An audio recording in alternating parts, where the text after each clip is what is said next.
gobierno nacional está impulsando la idea de democratizar la justicia. Juan Carlos, ¿cuál es su visión respecto de esa iniciativa? Bueno, creo que es una gran iniciativa y como hablábamos de Chávez, de los temas de época, creo que es un tema de época. ¿Por qué? Porque vivimos precisamente una época en la Argentina y en el continente de grandes cambios, precisamente de dejar atrás anacronismos, esquemas que han perdurado durante décadas y décadas y que están perimidos, que son una traba para el desarrollo de la sociedad, para la vida de los pueblos, para la vida de la gente. Vivimos tanto en los planos culturales, en el plano de la vida de la familia, en las elecciones sexuales, en fin, en todo ese sentido, época de grandes cambios, ¿no es cierto? Y también vivimos época de grandes cambios en la política, que fue, y es todavía, un gran reclamo de los pueblos, un gran reclamo popular. Creo que el Poder Ejecutivo, el propio Poder Legislativo, las fuerzas políticas han desplegado un cambio valioso, interesante en los últimos años, han recuperado valor y prestigio. Mucha gente del pueblo ha visto que desde la política se puede mejorar su vida y ya no como antes. Desde su punto de vista, ¿en qué debería consistir específicamente el hecho de democratizar la justicia? Sí, cómo no. Entonces, la justicia, en cambio, es un poder que desde el principio del siglo XX no tiene cambios. Es como una especie de poder inmutable.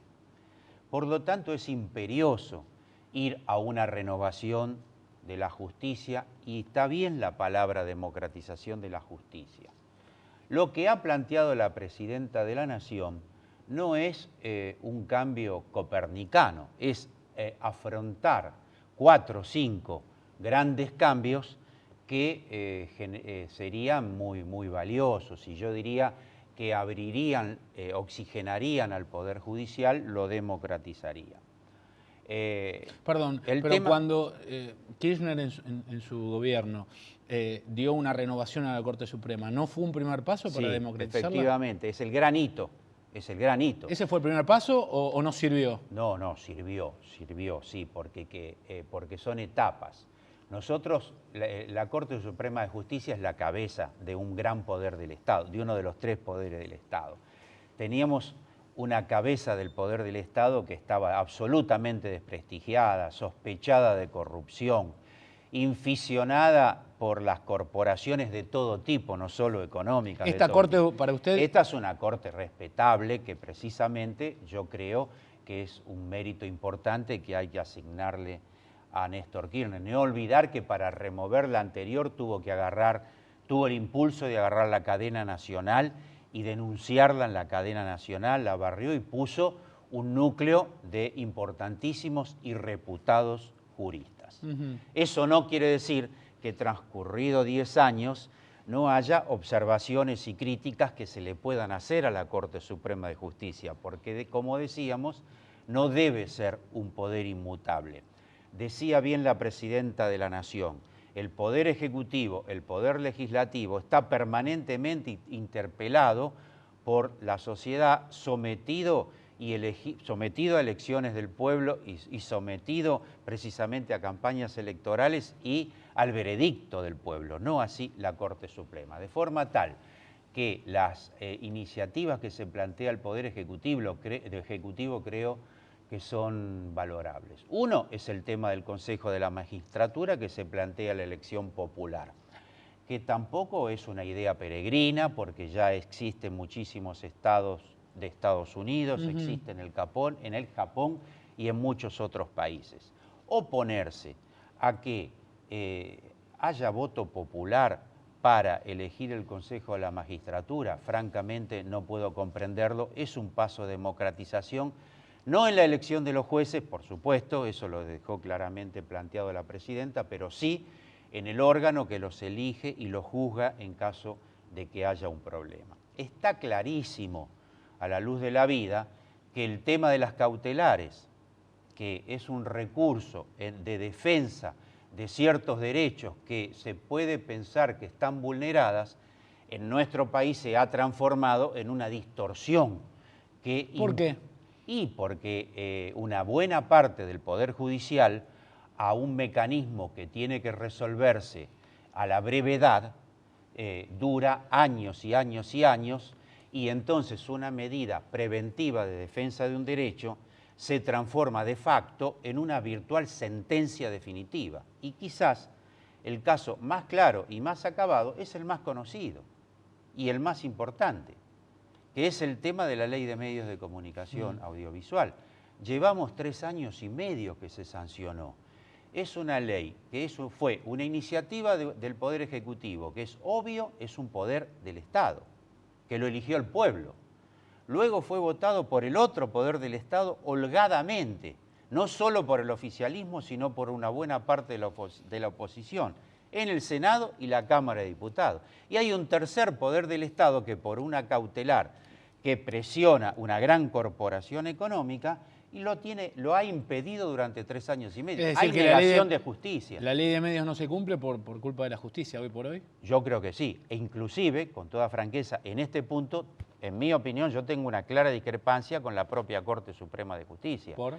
Porque en el último fallo no toma una medida definitoria con respecto al fallo de la Cámara Civil y Comercial que ha mostrado una clara inclinación hacia la Corporación Clarín y en cambio no toma en cuenta tan claramente el fallo de primera instancia que define claramente acerca del tema de fondo de la ley, o sea que la ley no es anticonstitucional. Creo que en el último fallo de la Corte se sigue dando lugar a un aplazamiento de la decisión de fondo, de forma tal que en ese sentido yo tengo una opinión crítica. Pero ¿usted cree que la ley de medios o la demora en la aplicación de la ley de medios es el disparador para esta democratización de la justicia?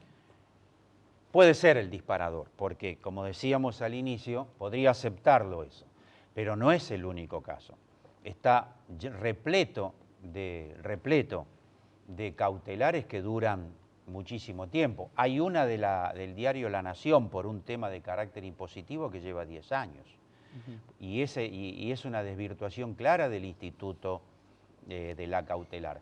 Hay otra cuestión muy interesante que tiene que ver con la responsabilidad y la eficacia de los jueces y del Poder Judicial, que es que se publicite claramente todos los asuntos que lleva cada juez y la marcha, el estado de la causa, y que toda la ciudadanía pueda acceder, y eso entonces va a transparentar claramente la responsabilidad y la eficiencia del juzgado. Todos sabemos que hay causas que deberían durar 6 meses, un año, que tienen 5, 6, 7, 8, y ahí hay una cosa sacramental de sus señorías que impide saber efectivamente qué es lo que está pasando. También está el tema de las declaraciones juradas de los jueces.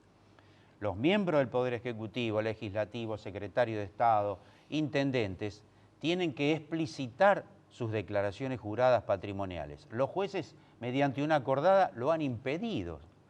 O sea, han fallado sobre sí mismos, al igual que en el tema de impuesto a las ganancias.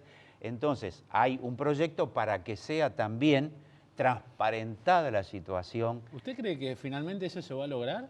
Creo que sí, porque porque hay una fuerte determinación de la Presidenta de la Nación, hay una fuerte determinación de una mayoría parlamentaria, o sea, de 2 poderes del Estado. Creo que puede ser acompañado por otros partidos de la oposición que pueden estar de acuerdo con esto de democratizar la justicia, y porque creo que tiene un gran consenso a la opinión pública, que nunca hay que dejar de lado, ¿no es cierto? No se trata solo de los poderes formales, sino del peso de la opinión pública, que reclama esto. ¿Cree que debería ser una causa que también lleven no solamente el oficialismo, sino también la oposición? Sí. ¿Y lo cree viable? Creo que una parte de la oposición, porque otra ya se ha expedido a priori en contra definitivamente y señala que esto es una maniobra, como en tantas otras cosas, y porque dice que es un modo de caer sobre el Poder Judicial, condicionarlo, someterlo, y en estas leyes o estos proyectos que de algún modo relaté tan brevemente, no tienen nada que ver con ningún condicionamiento de ningún juez, tienen que ver efectivamente con un auténtico y verdadero proceso de democratización. Que el Consejo de la Magistratura sea votado por el pueblo, no sé en qué se puede sostener que eso lo condiciona ante el Poder Ejecutivo. Si usted tuviera muy cortito que definir, ¿en cuánto tiempo usted cree que se va a lograr ese proceso de democratización de la justicia? ¿En cuántos años lo ve efectivizado? Yo lo que le puedo decir, no porque lo sepa a ciencia cierta, sino porque tomo el estilo y la determinación del Poder Ejecutivo de Néstor Kirchner y de Cristina Fernández, que cuando toman una determinación, la presentan ante la sociedad, la presentan ante el Parlamento, tienen la decisión de hacerlo rápido. Por lo tanto, creo que es inminente la venida de estos proyectos y que tomen estado parlamentario. Gracias, Juan Carlos, por su visita. Gracias por la invitación. Y nosotros nos despedimos hasta la semana próxima. Gracias.